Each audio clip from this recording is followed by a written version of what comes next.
Good morning बच्चों।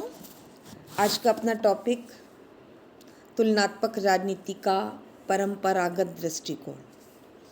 इससे पहले अपन ने अपना जो पेपर है कंपैरेटिव पॉलिटिक्स में तुलनात्मक राजनीति का अर्थ क्या है, तुलनात्मक सरकार और तुलनात्मक राजनीति में अंतर क्या है, तुलनात्मक राजनीति की प्रकृति कैसी है और तुलनात्मक राजनीति का क्षेत्र और उसकी विषय वस्तु के बारे में चर्चा करी। आज अपन तुलनात्मक राजनीति के परंपरागत दृष्टिकोण पर चर्चा करेंगे, उसको समझने का प्रयास करेंगे। राजनीति विज्ञान में राजनीतिक संस्थाओं, संविधानों और सरकारों के तुलनात्मक अध्ययन का एक बहुत लंबा और गौरवमय अतीत है, एक गौरवमय इतिहास है। राजनीतिक संस्थाओं का सामान्य विश्लेषण, उनके प्रकारों का वर्गीकरण, क्लासिफिकेशन, उनके जो विभिन्न रूप हैं, उनका विकास कैसे हुआ, उसका अध्ययन और अनेकों प्रचलित जो राजनीतिक व्यवस्थाएं हैं, उनके विभिन्न किस्मों का अवलोकन करना बहुत अधिक प्राचीन है और उतना प्राचीन जितना कि विचारों का लिखित इतिहास है। मानव किसी न किसी रूप में राजनीतिक संस्थाओं की स्थापना संगठित समाज की व्यवस्था के प्रारंभ से करता रहा। यानी जो व्यक्ति है वो किसी न किसी रूप में, चाहे वो प्रत्यक्ष हो चाहे अप्रत्यक्ष हो, राजनीतिक संस्थाओं की स्थापना संगठित समाज की व्यवस्था के प्रारंभ से ही करता रहा है। भिन्न भिन्न राजनीतिक संस्थाओं की भिन्न भिन्न स्थानों पर स्थापना, अलग अलग जगहों पर स्थापना और विकास ने हमारे विषय के दार्शनिकों और हमारे विषय के चिंतकों को यह विचार करने के लिए या विश्लेषण करने के लिए प्रेरित किया कि विभिन्न राजनीतिक संस्थाओं और व्यवस्थाओं में से कौन सी व्यवस्था सर्वश्रेष्ठ है। जो विश्व में व्यवस्थाएं प्रचलित हैं उनमें सबसे अच्छी संस्था और सबसे अच्छी राजनीतिक व्यवस्था कौन सी है, ये जानने की उत्सुकता हमारे विषय के विद्वानों में रही।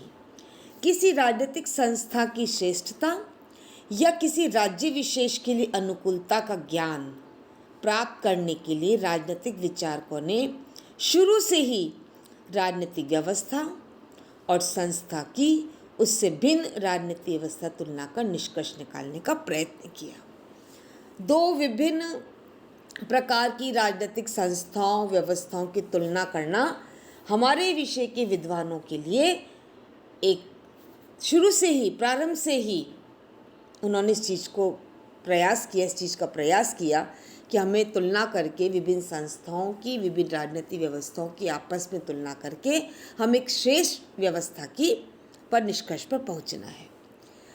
और व्यवस्थित ढंग से और सही अर्थ में राजनीतिक विज्ञान के जो जनक हैं, जिनको हम प्रथम राजनीतिक वैज्ञानिक कहते हैं, अरस्तु के द्वारा यूनान के नगर राज्यों के 158 संविधानों का तुलनात्मक अध्ययन किया और वहीं से राजनीतिक संस्थाओं के तुलनात्मक अध्ययन का प्रारंभ माना जाता है। यानी अरस्तु से पहले विचारकों ने प्रयत्न अवश्य किया, लेकिन उसको एक सिस्टमेटिक तरीके से, व्यवस्थित तरीके से, सही अर्थों में जो तुलनात्मक अध्ययन किया अरस्तु ने 158 संविधानों का, और यहीं से तुलनात्मक राजनीति के परंपरागत दृष्टिकोण पर आगे बात की जाने लगी। अरस्तु के बाद अनेक विचारकों ने राजनीतिक संस्थाओं और व्यवस्थाओं के अध्ययन में तुलनात्मक पद्धति, कंपैरेटिव मेथड का प्रयोग कर तुलनात्मक राजनीति को आगे बढ़ाने का प्रयास किया, उसका और अधिक सीमा विस्तार किया और उसे और अधिक व्यवस्थित अध्ययन बनाने का प्रयास किया। जिनमें प्रमुख विचारकों का हम नाम ले सकते हैं सिसरो, पोलिबियस, मैकियावेली, मॉन्टेस्क्यू, मार्क्स, मिल, बेजोट आदि। इन सभी विचारकों ने राजनीतिक व्यवस्थाओं का सामान्य अध्ययन कर उनके प्रकारों का वर्गीकरण कर उनके विकास के स्तरों और विभिन्न अवस्थाओं का तुलनात्मक विश्लेषण किया।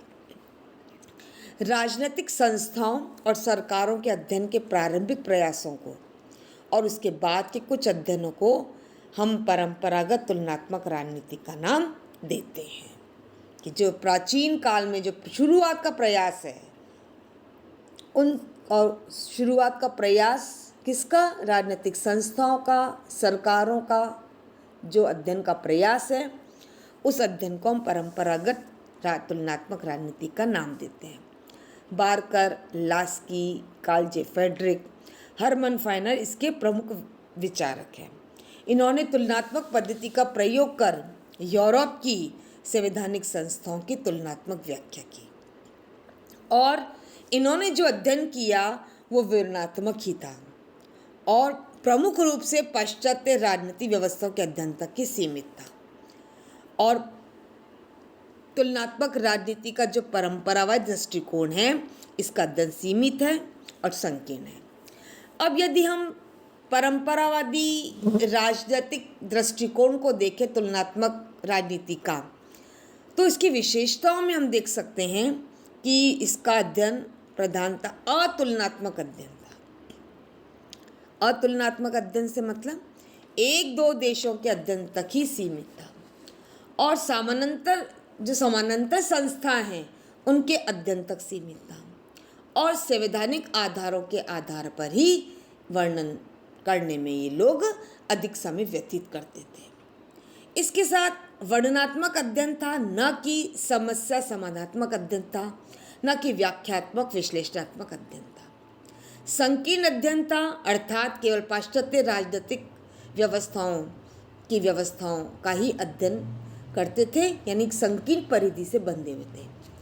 इसको हम गतिहीन अध्ययन भी कह सकते हैं, क्योंकि इसमें गत्यात्मक तत्वों की, जिनसे विकास और परिवर्तन होता है, उसकी अवहेलना की गई। मुख्यतः प्रबंध संबंधी अध्ययन, यानी व्यवस्था में किसी खास संस्था को विवेचन किया गया, जैसे व्यवस्थापिका और कार्यपालिका के मध्य क्या संबंध है, प्रशासनिक कानून और प्रशासनिक संस्थाओं का विकास कैसे हुआ। तो इस प्रकार एक एक संस्था या एक ही व्यवस्था पर विस्तृत और इसके साथ मुख्यतः आदर्शी अध्ययन पर बल दिया गया। इसमें स्वयं लेखक की मान्यताएं मानकर नहीं चलते, वरन राजनीतिक संस्थाओं और शासन संरचनाओं को इन मान्यताओं की कसौटी पर परखते हैं। जैसे लोकतंत्र शेष शासन व्यवस्था है, वह लोकतंत्र वहीं सफल रहेगा जहाँ दो राजनीतिक दल होंगे। ऐसी मान्यताओं के आधार पर ही इस तुलनात्मक राजनीति का जो दृष्टिकोण, इसके जो लेखक हैं, शासन व्यवस्थाओं को सफल और या असफल, अच्छी या बुरी की संज्ञा देने की बात करते हैं। प्रमुखतः कानूनी और औपचारिक और संस्थागत अध्ययन है ये। तो ये कुछ विशेषताएं हैं जो परंपरावादी तुलनात्मक राजनीति के परंपरावादी दृष्टिकोण को स्पष्ट करती हैं। आलोचना के रूप में राजनीतिक प्रक्रियाओं की जटिलताओं ने यह स्पष्ट कर दिया कि केवल राजनीतिक संस्थाओं का तुलनात्मक वर्णन तथा वह भी केवल लोकतांत्रिक संदर्भ में विशेष उपयोगी नहीं होता। तो इस प्रकार से इसकी विवेचना से राजनीतिक संस्थाओं का, राजनीतिक व्यवस्थाओं का वास्तविक प्रकृति का ज्ञान हम प्राप्त नहीं कर सकते, क्योंकि अब ये स्पष्ट होने लगा है कि संपूर्ण वर्णनात्मक अध्ययन राजनीतिक व्यवहार की गत्यात्मकताओं को समझने में असमर्थ है। अब इस परिप्रेक्ष्य के अध्ययनों की कमियां उभर कर स्पष्ट रूप से सामने आने लगी हैं, इनकी कमियां दिखाई देने लगी है और इसलिए सामान्य और विशिष्ट आधार पर इसकी तुलना भी की जाने लगी है। तो परंपरागत तुलनात्मक राजनीति का जो दृष्टिकोण है वह संकीर्ण है, सीमित है और केवल आदर्शात्मक दृष्टिकोण से अध्ययन की बात करता है। लेकिन फिर भी हम इस प्रकार तुलनात्मक राजनीतिक अध्ययन में यद्यपि अनेक कमियां हैं, राज्य की प्रकृति, सरकार कार्यों और महत्व में क्रांतिकारी परिवर्तन जो आए हैं, उन्होंने परंपरागत दृष्टिकोण को निरर्थक नहीं कह रहे हैं हम, बेकार नहीं कह रहे हैं, लेकिन अपर्याप्त बना दिया है। राज्य आज लोक कल्याणकारी है, सरकार के कार्यों में अत्यधिक वृद्धि हुई है, राजनीतिक व्यवस्थाओं में नए नए परिवर्तन आए हैं। जब परिवर्तन आए, तुलना के नए नए आयाम और नई नई पद्धतियाँ खोजी जाने लगी है। लोकतंत्र के इस युग में जनता में धीरे धीरे जागृति आई है। राजनीतिक प्रक्रिया में जनता की सहभागिता बढ़ी है, जिससे राजनीतिक व्यवहार में जटिलता आई है और इसको हम केवल वर्णन मात्र से नहीं समझ सकते हैं। इसलिए यही कारण कि परंपरागत पद्धति पुरानी पड़ गई है और आज एक नया स्वरूप हमारे सामने प्रस्तुत होने लगा है। लेकिन फिर भी इसकी महत्वपूर्ण देन है। परंपरागत तुलनात्मक राजनीति का आज भी महत्व है। राजनीतिक अध्ययन की प्रारंभिक अवस्था में संस्थाओं का विवेचन ही इसकी प्रकृति को समझने के लिए काफ़ी था। लोकतांत्रिक प्रक्रियाएं भी अत्यधिक सरल थी और उनका अध्ययन वर्णन मात्र से संभव हो जाता है।